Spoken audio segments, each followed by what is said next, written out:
Bon, quant à la femme, au voile féminin dans l'islam, ce que je veux te dire, c'est que, bon, pour moi, le port du voile, c'est une question marginale. Il y a seulement 2 ou bien 3 versets qui font allusion à cette question dans le Coran. Et bon, il ne parle pas évidemment des hijabs en tant que voile, parce que bon, le hijab, c'est pas seulement c'est une séparation,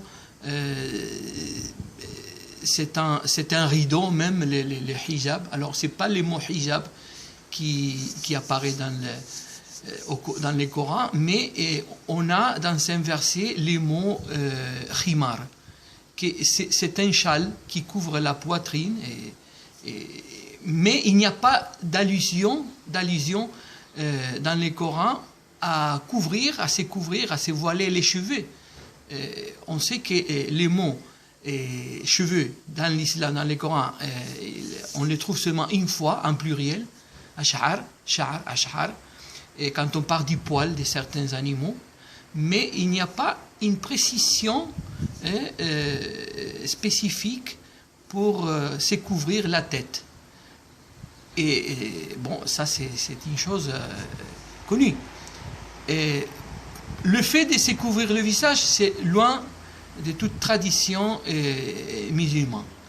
Le visage, bon, c'est pour moi personnellement, c'est une bid'a, c'est-à-dire se couvrir, se voiler le visage. Ce qu'on appelle le voile intégral, et c'est une innovation dans l'islam. Et ce type de voiles comme le burqa, la burqa et d'autres, le niqab, bon, la même chose. Pour moi, c'est une bid'a.